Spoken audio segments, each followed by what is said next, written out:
We have an A12, A1270, A12, A12, no, A1708, A1708, yeah. Yeah, A1708, it's a non-touch bar, 2016, 2017 design. So this particular one was discontinued in 2018. And then Apple again refreshed it in 2019, but then um, it basically found the form factor of the ongoing designs of Apple from 2019. They had that design. The one changes that was from that design was it was completely almost the same form factor of a non-touch bar, but then they had to include the touch bar and the touch ID in 2019. After it was discontinued in 2017, because 2017 was the last version of this. And then in 2019, they had to refresh it, and this was they used the same form factor for an M1 in 2020, and there was also a design like that, 2020 also Intel design, and then also M1 2020, and pretty much you can use some parts can be used across them. 2016, 17 non touch bar, 2019 touch bar, 2020 touch bar. So this particular one, the issue that we're having, it says that trackpad does not work even with a new one. So the trackpad is not working, and they also have replaced a new one and it's still not working. So when it comes to this trackpad, this is the type of trackpad where you should have two expectations from the trackpad. Number one is you should have feedback from the trackpad, and then number two is you should have response from the trackpad. So by response is you should be able to move the trackpad. Now you will find instances whereby you have response from you have feedback from the trackpad, but there is no movement. But in this particular case, there is no response at all. So there is no feedback and there is no response. So which will tell us that we it's almost like we do not have power to the trackpad, because this is the type of trackpad that has the haptic feedback. Also, this trackpad design was introduced in 2015. So the first time Apple had this in the A1502s, the A1398, and then the A1534s, which is the 12 inches. So that was the first time Apple basically introduced the haptic feedback type of trackpad, unlike the traditional trackpads that they used to have. So if we don't have feedback on the trackpad, so what I'm trying to say is when you click on it, you should get some kind of feedback. But in this case, there is none. It's going to be as hard as the other section of the other parts of the device. So if we don't have power to it, and which is what this seems like, there's no power to the trackpad, and also we don't have movement. So the next thing we want to do is we want to open up the board view of that. Let's open up the board view and give you guys an understanding of what is going on. So the board fee is going to be 820-00840. So there are two versions of this board view. You have the 2016 version and the 2017 version. However, you can interuse both. You can use the 2016 version board view for 2017 and 2017 board view for 2016. The one issue, and basically almost everything can be interchanged between 2016 and 2017 on this particular design. However, the one issue you may have is the SSDs might not be compatible. This particular one, the 2016, the very rare portions of them, you find the 2016 SSD not working on 2017 SSD. And sometimes, if you're actually not careful, you may think that's a problem because you would have an issue with the SSD, and then you decide to replace it with another one, but the one you replaced with will not work, and you think you're having an issue whereby the SSD is not being detected by the machine, but that's not the case. You're just not getting a compatible SSD for it. So that's going to be a topic for another day. So this is a board view, and so having an issue like this, the next thing we want to do it, we want to go to the trackpad section of the board. So the trackpad section of the board is going to be J4801. To get an understanding of how that's going to function, let us go to the board, the schematic of that. 80-0. Okay, so 820-00840. Yeah, it's fine. It just okay, yeah, you're supposed to do that. It's fine. Okay, so let's go to the. There are millions of people that actually answer that word. Yeah, but yeah.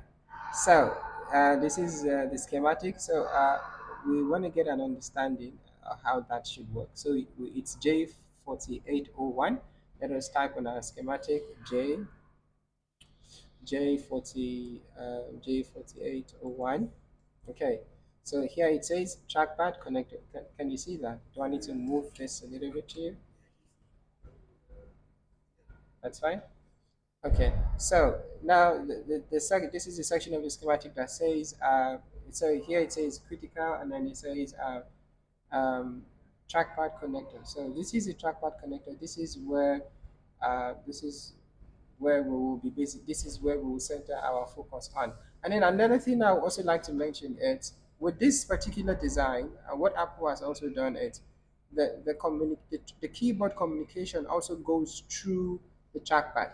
So what that will mean now, this whole keyboard, with the exception of the power button, the communication will be routed through the trackpad. So if you see on the trackpad connector, you will see functions, you will see signals like keyboard I2C, SCL, you have keyboard BLC, you have keyboard. So now these are some of the keyboard lines that are routed through the trackpad. Do you understand? So we have if we go to the if we let's just go, so here we see that the number of pins on the track on that connector, it's 50 pins. Now so here we will see some of the functions that are tied to the trackpad, some of the functions that are tied to the trackpad. They include so at pin 1 we have what is referred to as lead open. So lead open. So you also have a signal.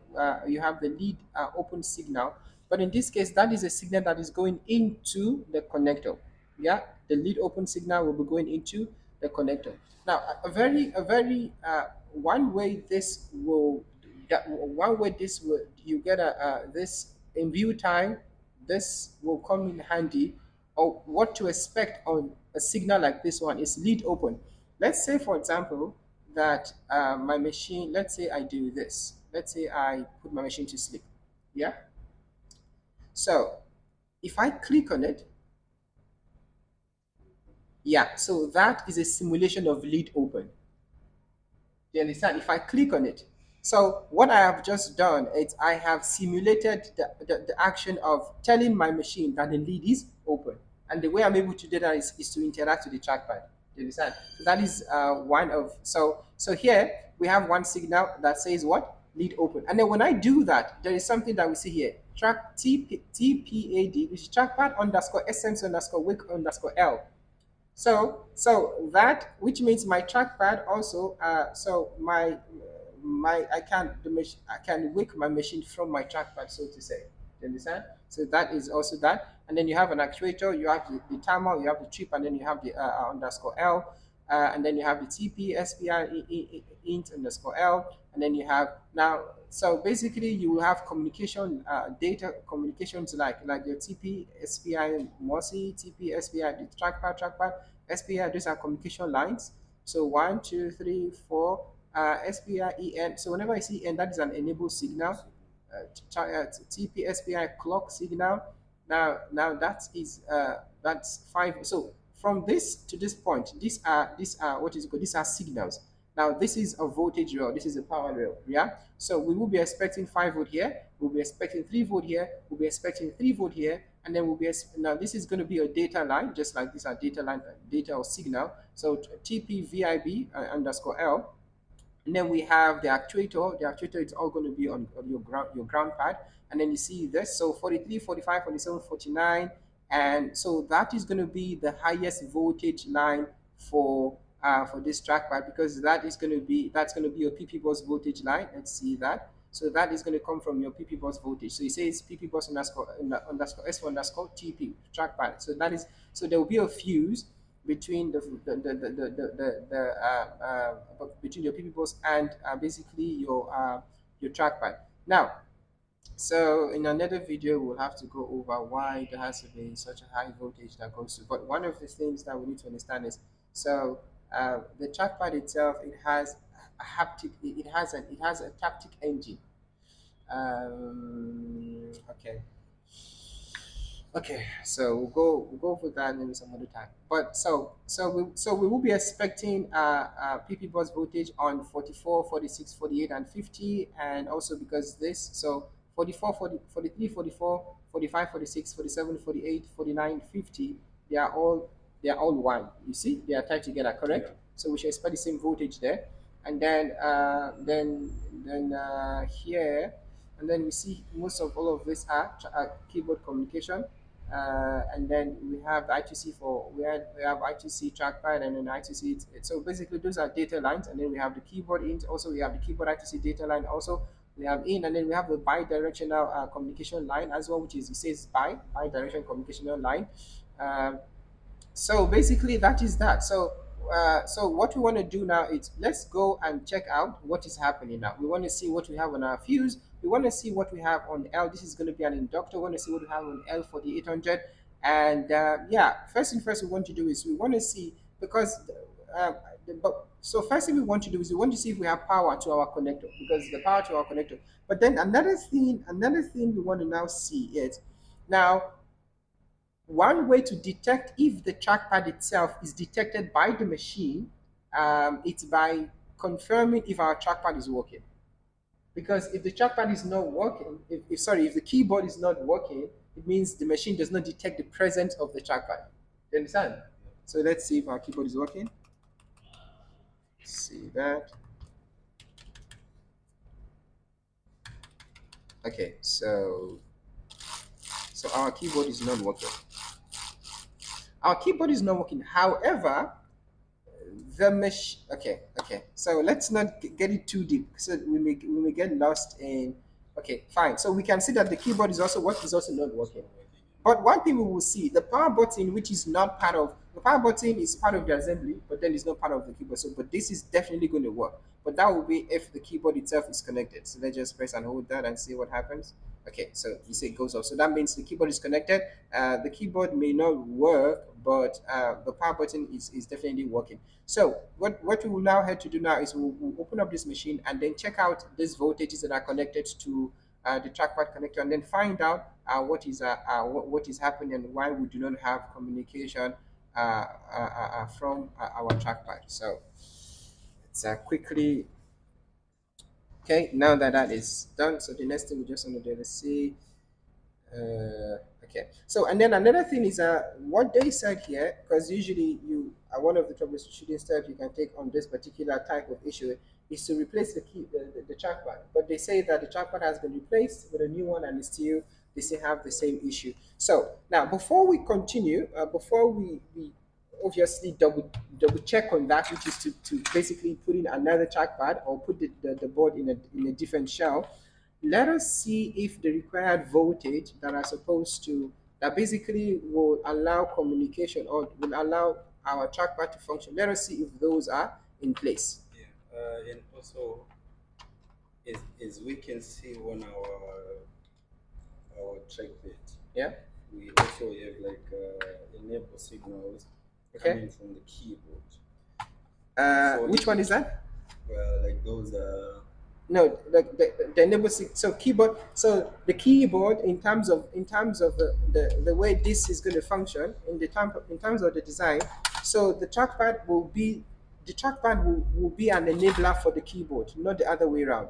So the trackpad is what will enable the keyboard function, not the keyboard enabling the trackpad. Okay. Do you understand? Yeah. So it's not keyboard. No, so It's a trackpad to keep. yes. So in this device, so in this particular device, what will happen is, if you don't have the trackpad connected, your keyboard will not work. However, even if your keyboard is not present, your trackpad is going to work. Do you understand? Yeah. So if your trackpad is not present, your keyboard is not going to work. but the power button will work. However, if your keyboard is not present, but your trackpad is present, your trackpad will work 100%. So the enabling the trackpad enables, so the communication of the keyboard runs through the trackpad to the board. So that is how it is. Yeah. So it's not the other way around. So that is done. So the next thing we want to quickly do is we want to quickly take out the board, because some of the signals that some of the voltages that we want to measure most likely will be on the other side of the board. So to make it easier, let's quickly take out the board and then see if all of our voltages are present, and then as our voltages and our signals, and then get an idea of why it is not working, especially if they say that they have already tested with a different trackpad and it still did not work. So you understand, yeah? Yeah, I'm with you. So that is how you kind of build up your troubleshooting. First, you get an understanding. So now you at least you have an idea of why you are able to wake your machine from the trackpad, because of the signal that goes to it. So you see a signal in, lead open, and then also you used to have a trackpad essence underscore wake underscore L. So whenever you see L, so that is an instructions for low. So that particular signal will be performed when that line is low. That's what it means by L. And when you see the opposite of that is R. When you see R, that means that signal has to be high. So that's so to tell you that that Means I so yes, L will be, so Apple funny people. So they use R for when it's low. Oh yeah. So you see that, that's a problem. That's an indication that there's a problem on the other side. So we will find out what that is. Okay. So let's see what that is. Aha. So we have a bond section on the other side. So what we want to do now is we want to get another board to get an idea of what has happened there. So we will see that most likely that signal is going to be on our L4800. So which is going to be the 5 volt line. So let's get another board. I'm going to get another board now so that you guys get a better idea. Sorry. Okay. So to do my board, you guys will get an idea of so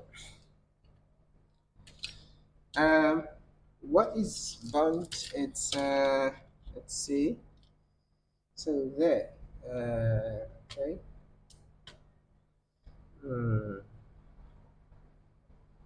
Okay, that's really burnt. That's really burnt. We're not sure what must have happened there. So we have a cap, a resistor, an inductor, so there's a chip there, and then there's a resistor, there's a cap. So let's see what that is. Let's go to the board view, flip it to the other side. So this section is where our problem is. So L4800, that is going to be this L4800, that's our 5 volt line.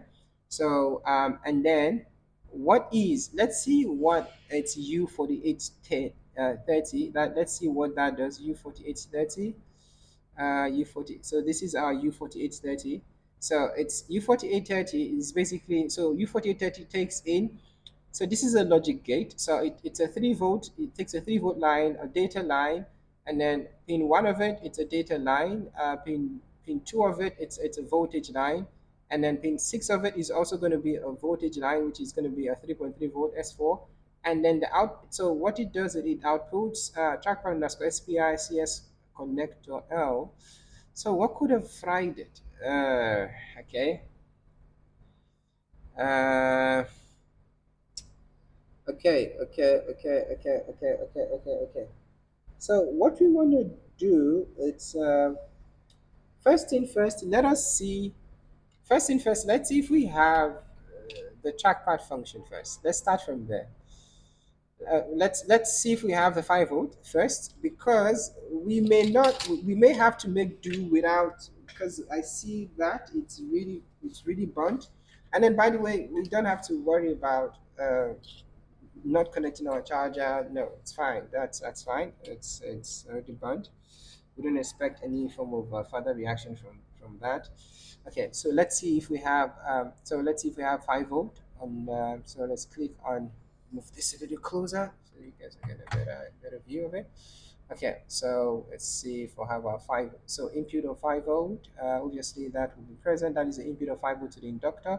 So pin 2 of it is going to be the input of 5 volt to the inductor, and then pin 1 is going to be where. So pin 1 is where it makes its way to the trackpad connector. Yeah. So pin 2 of it is where the voltage comes in. 5 volt comes into that inductor at pin 2 of it. So let's see if that is present. Yes, most likely that is going to be present because it's going to be present on the other section of the board. So let's quickly see if that is present. We can measure that on this capacitors here, which are these ones here. So this side, let's see, do we have 5 volt? It's not on. It How is the meter not on? Sheesh. Okay, so yes, we see that that is present. 5 volt is present. So 5 volt is present on one side of the inductor. The other side of the inductor we want to now confirm, which is the output now to the connector. Let's see if that is present. So that is, yeah, on this side. So on this trackpad, on this TP here, we should have a 5 volt on that side. Let's see if that is present.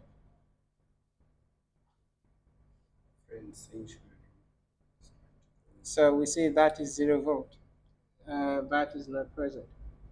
That is 0 volt and is not present. So the next thing we want to do is we want to see if this cap is shorted. Let's see if that cap is shorted after the surge. Let's see if that cap is shorted. Let's switch our multimeter to.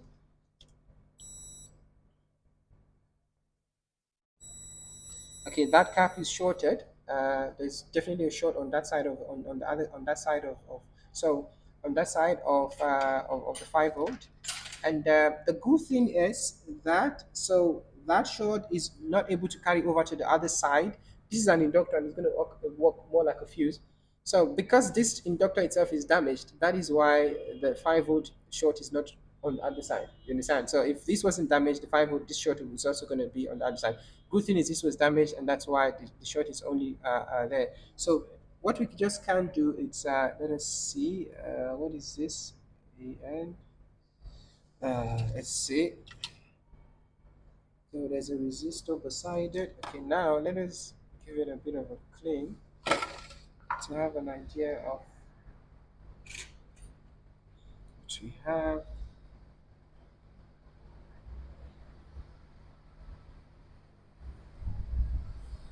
Okay, so what we want to do is we will let's remove that cap.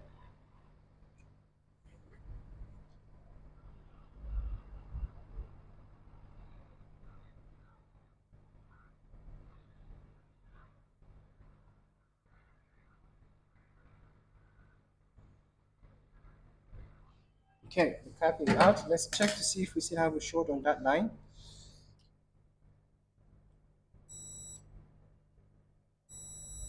Yes, we still have a short on that line. Now we now want to see what else is on that line that is still present that could be causing a problem.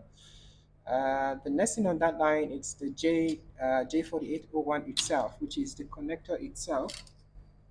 The connector itself being damaged. Okay, let's just see. There's a possibility of that. We do not see any. Nothing suggests that the connector itself, it's unless. Okay, let's see. Okay, let us remove. Let's now. Okay, let's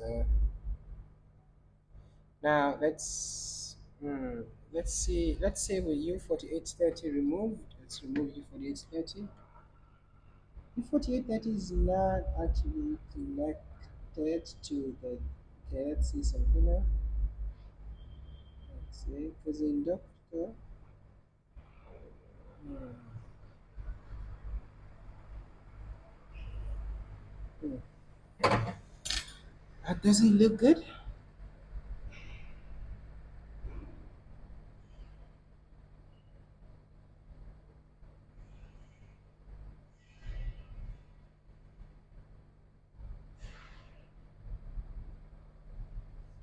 let's see what's happening there.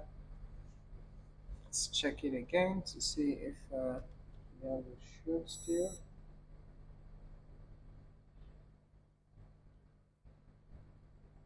Okay, that's good. Our shot is gone. That's fine. That's ground. That's pin two of C 4800. That is ground. Uh, that's ground. Okay, that's fine. Our shot is gone. So what we are going to do is we will not we are not going to reuse the pad of we're not going to reuse the pad for L4800. We're not going to because we see that pin two of the pad is gone. However, pin one of it is still present. So what we will be doing is we'll be using this pad. However, not pin two. We'll have to get 5 volt from a different section of the board. Do you understand? So we will not use we will not reuse that section of the board. Yeah, we're not going to reuse that section of the board. So let us quickly uh, see that. Let's prepare our components that we'll be using while the solenoid is getting hot. So first thing first, let's take out our inductor, our capacitor. Uh,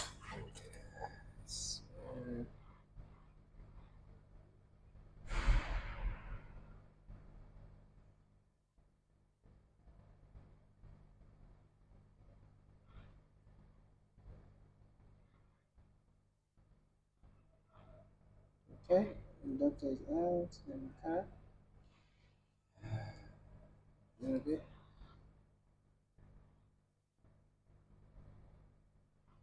Okay, that's out, and then the cap. Okay, the cap is also out. Now let's try to prepare the section for replacement.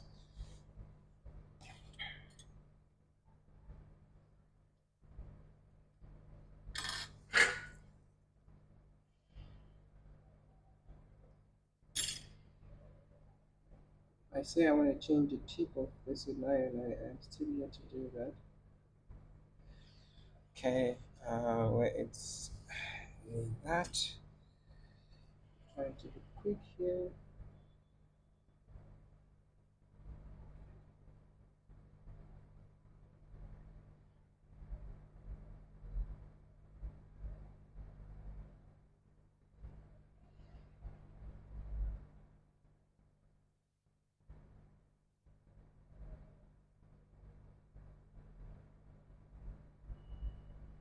Okay, so first thing we want to do is we want to replace. Let's start by replacing U4830 and see if we have a short on that line. Another thing we could just do is we could just check the individual pins of U 4830, but also we can just replace it.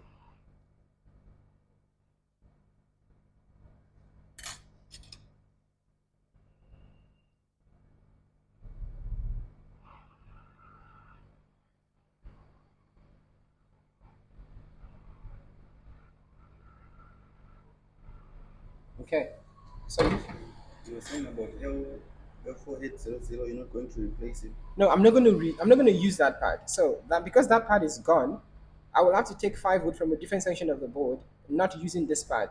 I'm going to use the in. I'm going to use pin one of the pad, but I'm not going to use pin two of the pad. I will take. I'll use a different pad for it. Yeah. So now let's install our cap.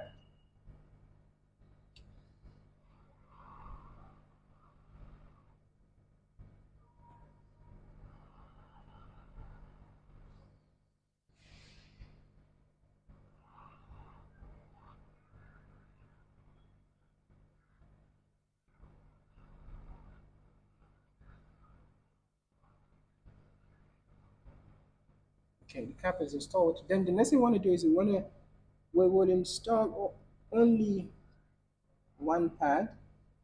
So instead of placing it, instead of placing, so I'll show you what I'm talking about now.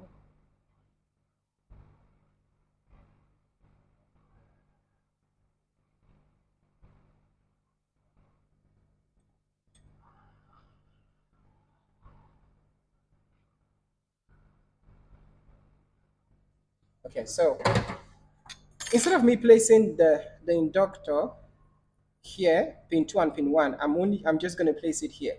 So my pin 1 is now going to, so my pin 2, seemingly my pin 1 is still going to be here, but my pin 2, it's going to, now I position my pin 2 to this side. Now I have to run a wire to it. Yeah, that's what I wanted to understand. Yeah. So you're going to use a wire to. Yes, yes, to get a 5 volt to it. But before that, let's see if I have a short on that line after putting back. Let's quick. So basically, just place back where it was, but Yeah, because of the other side, the pad is gone. So you're going to not run a just wire. gone because of that Because bunch of that I saw. Okay, we yeah. don't have a short on that side.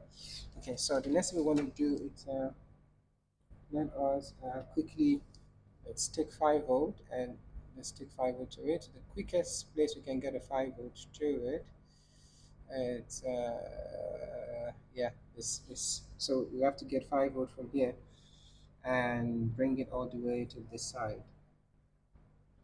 So let's quickly do that. So jump a wire.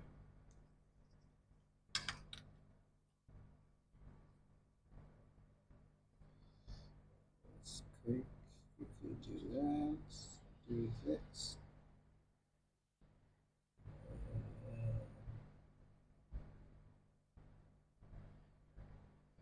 Okay.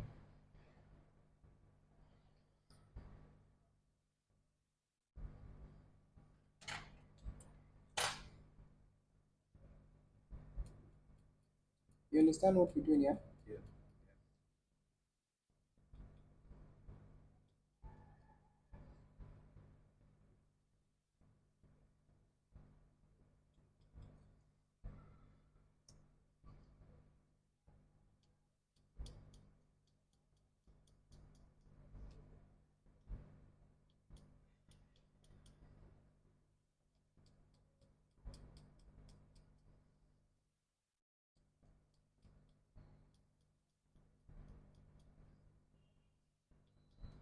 Okay.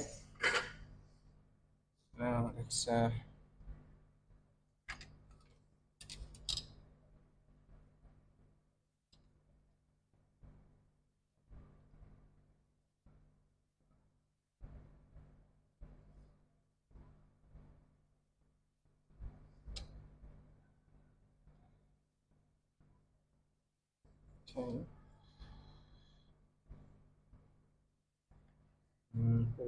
Put it over here.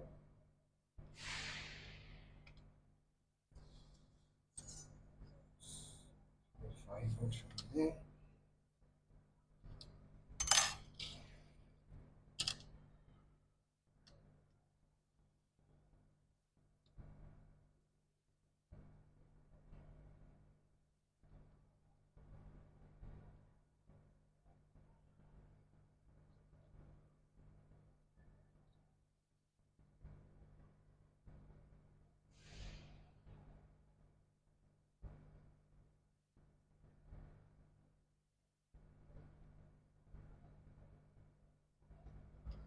Okay.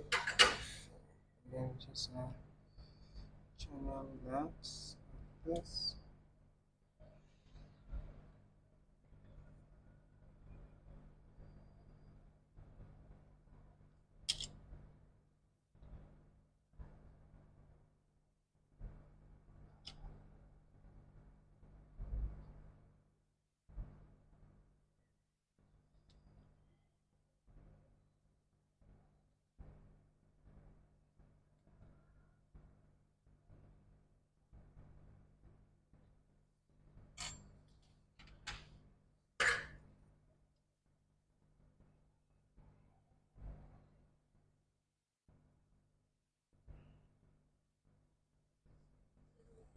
Check it out.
now we can now quickly place it on that side.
And put a bit of soda on the other side to make it strong.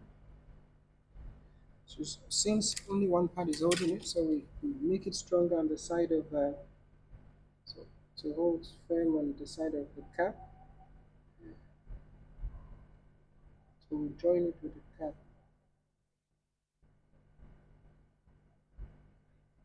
like that. And then place it on it.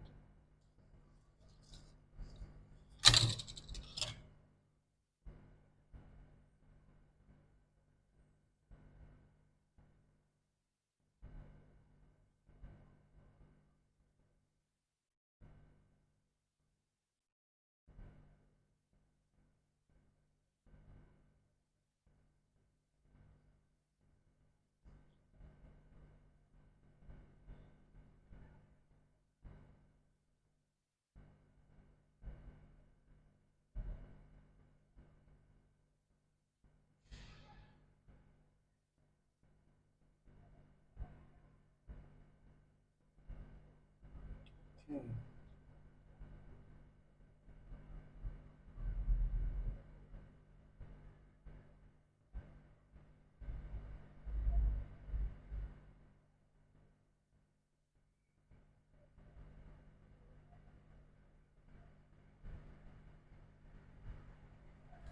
What we just can do is we can just flip it to the other side to make it easy.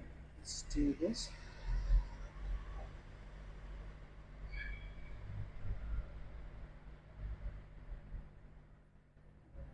Yeah, I'll do that.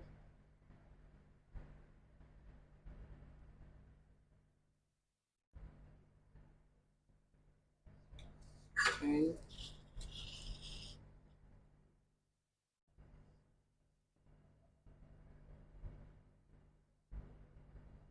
Okay. That is just fine. Let's just see if we don't have a short trick.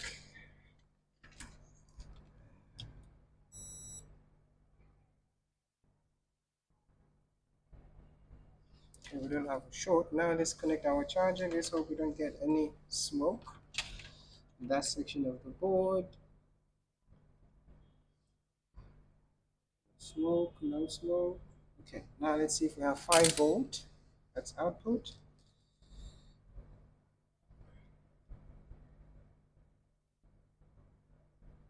Okay, we have 5 volt. The next thing we want to do is I want to see if now our trackpad works. And then we need to come back to clean that section of the board, but just give it a bit of clean.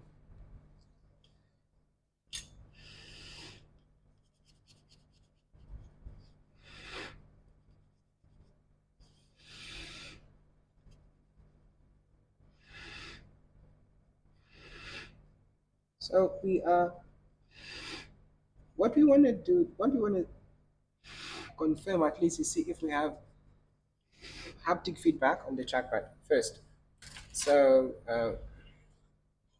let's see if we have haptic feedback. Let's see if our trackpad is detected. That we can easily confirm by um, checking if now the keyboard keys are working. As you guys know before, that was not the case. So if the keyboard keys are working, it means a section of the trackpad is obviously doing what it should do. However, we still look out to see if all functions of the trackpad will be complete. That we still need to be concerned about.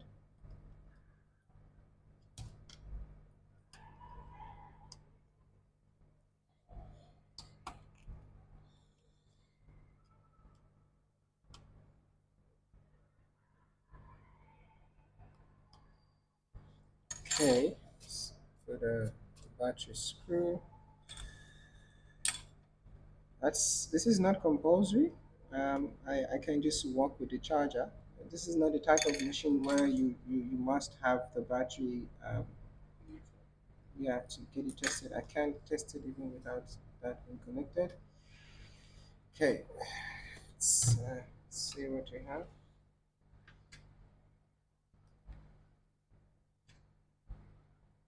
I'm gonna hold the Alt key and see if I will get a boot menu option.